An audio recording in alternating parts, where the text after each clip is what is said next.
Olá pessoal, aqui é a Tita do canal Geopolítica S.A. Então, tudo bem com vocês? Espero que sim. Pessoal, antes de começar minha fala, peço que vocês se inscrevam no canal, acionem o sininho, dêem um like e comentem para que a gente possa ter uma melhor interação. Nosso tema de hoje é sobre a crise sanitária que está ocorrendo na cidade de Manaus, no estado do Amazonas. Em dezembro passado, cientistas apelaram para o lockdown, principalmente na cidade de Manaus, para controlar o coronavírus, mas foram ignorados e os bolsonaristas comemoraram.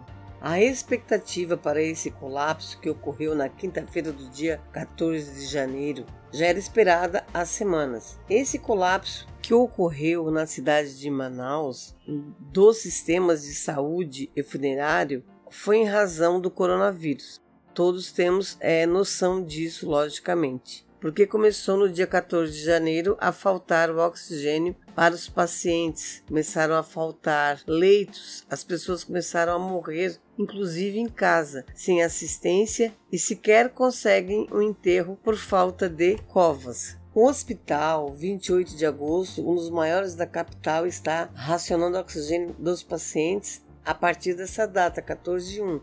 Quando o governo do estado do Amazonas decretou então o toque de recolher na capital entre as 19 horas e 6 horas. Essa medida vale a partir dessa data, ou seja, a partir de 14/1, por 10 dias. E isso também vale para o fechamento do comércio não essencial. Com essa crise sanitária, estão sendo transferidos pacientes para outros estados, mais ou menos uns 750 pacientes, como Goiás, Distrito Federal, Piauí, Maranhão, Paraíba e Rio Grande do Norte. Inclusive até o Ceará ofereceu ajuda. A floresta amazônica já sofreu muito mesmo, com a insensibilidade desses que comandam o país. Agora, as pessoas estão clamando por solidariedade. A floresta está morrendo aos poucos e as pessoas estão morrendo rapidamente, sem conseguir respirar. São cenas de horror presenciadas pelos profissionais da saúde e familiares das vítimas. Conforme a fala de um médico, quando acaba o oxigênio, os leitos viram câmaras de asfixia. Há informações de que uma ala inteira de pacientes morreu sem ar durante esse dia. Os que conseguirem sobreviver devem ficar com sequelas cerebrais permanentes em relação a essa crise sanitária que está ocorrendo em Manaus. A categoria médica já havia alertado que o estado poderia chegar a essa situação e fez um apelo às autoridades para transportar oxigênio de outros estados em caráter de guerra. Na quarta-feira, dia 14/1, Manaus registrou um recorde de enterros diários pelo quarto dia consecutivo, com 198 sepultamentos realizados em 24 horas. A média móvel de mortes aumentou 183% nos últimos 7 dias.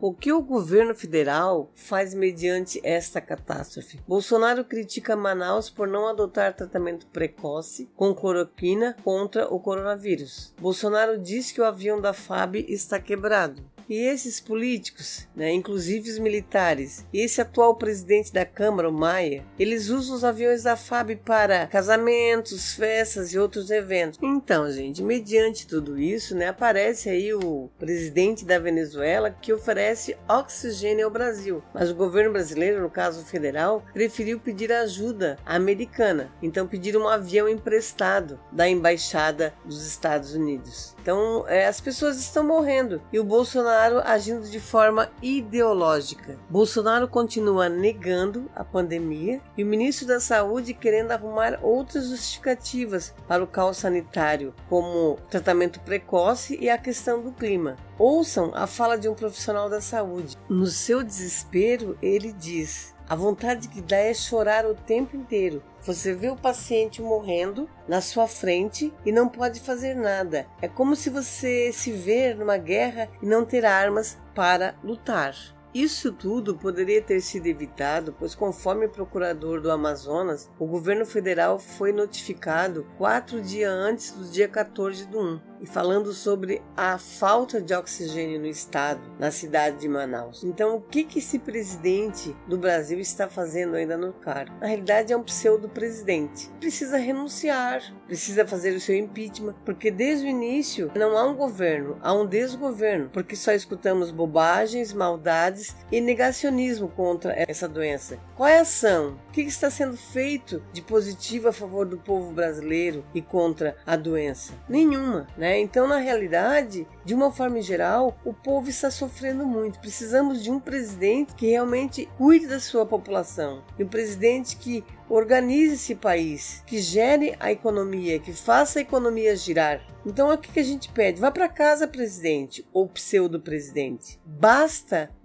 de tanto sofrimento. Então, para isso, nós precisamos de uma renúncia ou então de um impeachment. É isso mesmo, nós precisamos repensar o que está acontecendo no nosso país. Repensar essa pessoa que foi eleita, que foi colocada no cargo, mas que não está preocupado. Enquanto outros governos de outros países estão pensando seriamente na sua população e inclusive com isso pensando na economia do país, o nosso governo não está nem aí para nada, né? Ele só quer cuidar dos seus filhos, dos seus problemas e gerar mais bagunças, gerar confusão no país. O povo brasileiro, neste momento, precisa de cuidados. Mas para que isso ocorra, para que isso aconteça, nós precisamos de um outro presidente. Um presidente que realmente se preocupe com a sua população. Um presidente realmente que reconheça que esse povo sempre lutou por um país melhor. Então está na hora de tomarmos uma decisão. Ou continuamos sofrendo desse jeito, ou mudamos a história. Daí, galera, deem sua opinião sobre o assunto. E também não esqueçam de se inscrever, acionar o sininho